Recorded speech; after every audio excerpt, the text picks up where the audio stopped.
తర్వాత మళ్ళీ అట్లే సార్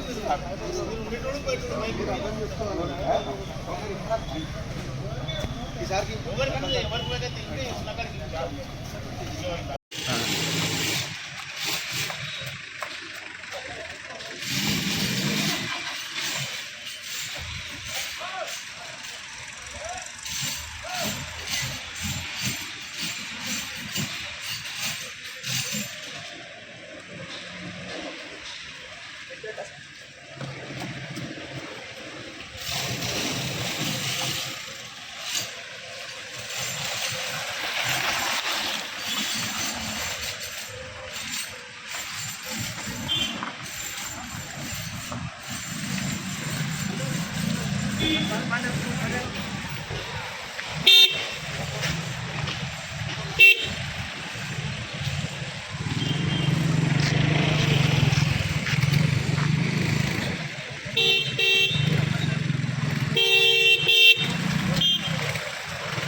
శ్రీశైలం ఉంది సైడ్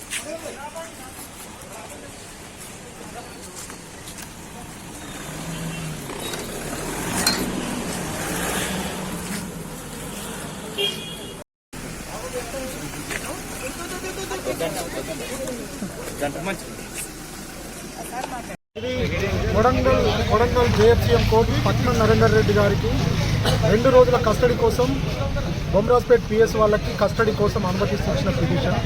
ఈ పిటిషన్ ప్రకారం 2 రోజుల కస్టడీ పూర్తయింది. ఈరోజు కస్టడీ పూర్తయిన తర్వాత మెడికల్ ఎగ్జామినేషన్ జడ్జి గారి ముందు ప్రొడ్యూస్ చేయడం జరిగింది.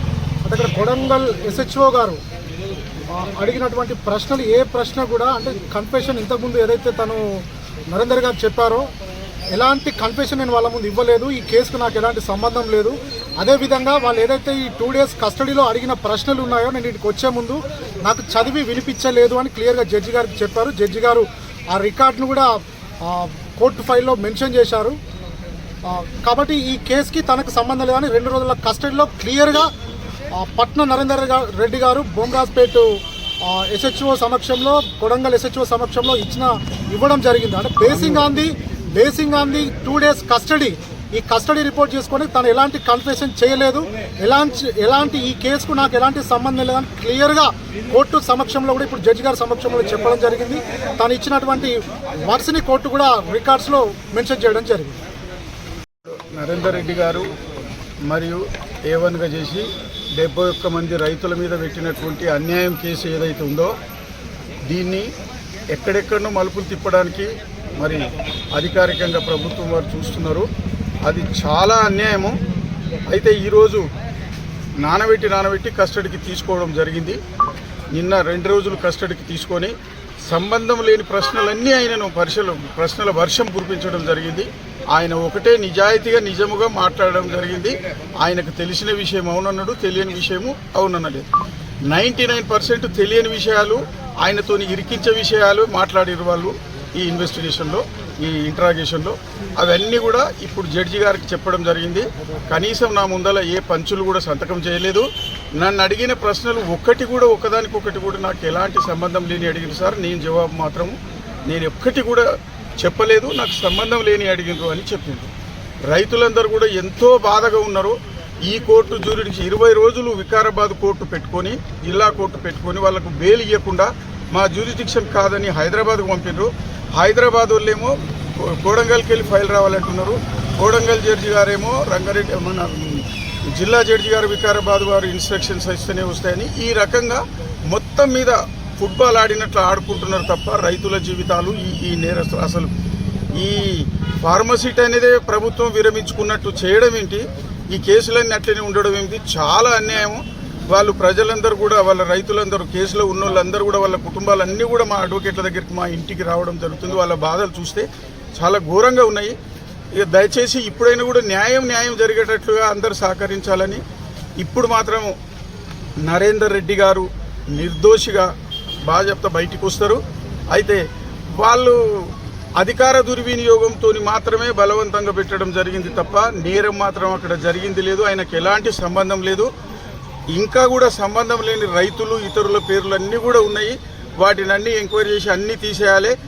ఈ ఫార్మసిటీ ఎత్తేసినట్టుగానే ఈ కేసులు కూడా ఎత్తేయాలని ప్రభుత్వం వారిని కోరుతూ, మరి అందరూ కూడా గ్రహించాలి, ప్రజలందరూ కూడా గ్రహిస్తున్నారు. ఇది తప్పుడు కేసు అని గ్రహించి మేము చేసినాం కదా, మేము ఇజ్జత్ కా సవాల్ అని చెప్పేసి వాళ్ళు ప్రిస్టేజ్గా ఫీల్ అయ్యి కేసును ఉంచడానికి చూస్తున్నారు.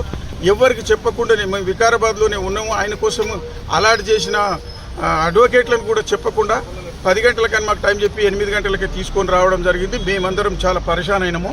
అక్కడ ఎక్కడ పోయిండు, ఎక్కడ తీసుకుపోయారో మాకు అర్థం కాని పరిస్థితులలో కోడంగల్కి తీసుకుపోతారు కదా అని మేము వచ్చేసరికి ఇక్కడ ఉన్నారు.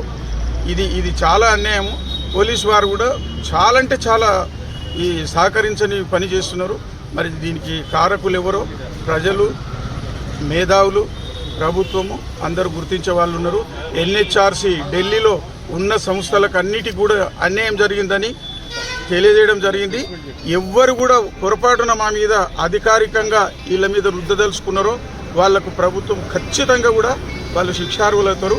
ఇది మాత్రం ఎలాంటి నేరము అంగీకరించినట్టుగా కాకుండా నిర్దోషిగా తప్పకుండా బయటకు వస్తారని తెలియజేస్తున్నాను. కానీ సంతకాలు చేసేటప్పుడు పంచులే కానీ ఎవరి కానీ న్యాయవాది లేకుండానే ఎవరికి తెలియకుండా ఇక్కడికి తీసుకొచ్చిండ్రు. ఆ మాట జడ్జి గారికి చెప్పినాము. చాలా జడ్జి గారు మంచి సానుకూలంగా స్పందించి అదే వర్డ్స్ ఇక్కడ ఆయన ఏం చెప్పారో అదే రాపించడం జరిగింది. ముందు కోర్టుకు పోతే తప్పకుండా ఈ విషయంలో కూడా న్యాయం జరుగుతుందని తెలియదు. బెయిల్కు సంబంధించిన ప్రాసెస్ అందరి రైతుల అన్నీ కూడా సబ్మిట్ చేయడం జరిగింది. ఇక్కడి నుంచి క్లియరెన్స్ ఈ ఫైల్ పంపలేరు వీళ్ళు. వికారాబాద్ ఇట్లా చూపిస్తారు, హైదరాబాద్ అక్కడ చూపిస్తారు, ఇట్లా చెప్పినాం కదా. ఇంకా తెలియదండి, వస్తుంది ఒక విషయం ఏంటంటే వేసే పోతుంది. కుట్రపూరితంగా కేసు పెట్టినటువంటి విషయాన్ని అందరూ కూడా మొత్తం భారతదేశం అంతా కూడా గమనించింది. అన్యాయంగా గిరిజనులు, దళితులు, బీసీల మీద కేసులు అక్రమంగా పెట్టినటువంటి కేసులు, హత్యాయత్నం కేసులు, బెయిల్ రానటువంటి చాలా ఘోరమైనటువంటి కేసులు పెట్టి రైతులని ఇబ్బందులు పెట్టే విధంగా బెయిల్ రాకుండా అడ్డుకునే ప్రయత్నాలు ఈ ప్రభుత్వం అన్ని రకాలుగా ప్రయత్నాలు చేస్తుంది. అయినప్పటికీ న్యాయవాదులుగా బీఆర్ఎస్ పార్టీ లీగల్ సెల్ తీవ్రంగా ప్రయత్నిస్తుంది. తప్పకుండా ఇప్పటివరకే వచ్చేది. కానీ ఏదైతే వికారాబాద్ కోర్టులో 22 రోజుల తర్వాత జ్యూరిడిక్షన్ లేదని చెప్పేసి నాంపల్లి ప్రత్యేక న్యాయస్థానానికి దాన్ని బదిలీ చేయడం జరిగింది. తప్పకుండా అందరూ కూడా ధైర్యంగా ఉండాలి. ఇది ఒక న్యాయ పోరాటం, రైతులు చేసినటువంటి పోరాటం. తప్పకుండా ఈ ప్రభుత్వం ఎన్ని కుట్రలు పన్నినా కానీ ప్రజలు విజయం సాధిస్తారు, రైతులు విజయం సాధిస్తారు. రైతులు ఎవరు కూడా ఇబ్బంది పడదు. ఎందుకంటే చాలా మంది మీద ఇంకా ఇప్పుడు ఫస్ట్ 46 మంది మీద పెట్టిండ్రు, తర్వాత దాన్ని 71 పెంచిర్రు. ఇంకా కూడా ఏంటంటే రేవంత్ రెడ్డి గారి తమ్ముడు సోదరుడు తిరుపతి రెడ్డి గారి ప్రమేయంతో ఇంకా కూడా చాలా మంది మీద కేసులు పెడుతున్నారని చాలా మంది ఫోన్లు చేసి మా పేరుందా అని చెప్పేసి భయపడుతున్నటువంటి పరిస్థితి.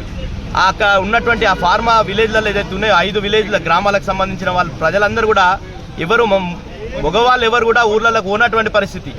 ముఖ్యంగా బీఆర్ఎస్ పార్టీకి ఆ రోజు మద్దతుగా ఉన్నటువంటి వాళ్ళందరినీ కూడా ఏదో రకంగా ఇరికించాలనే ప్రయత్నం చేస్తున్నారు. కాబట్టి ఇదన్నీ కూడా విరమించుకోవాలి. పోలీసు వాళ్ళకు కూడా విజ్ఞప్తి చేస్తున్నాం. ఎందుకంటే న్యాయంగా మీరు చట్టప్రకంగా నడుచుకోవాలని చెప్పేసి విజ్ఞప్తి చేస్తున్నాం.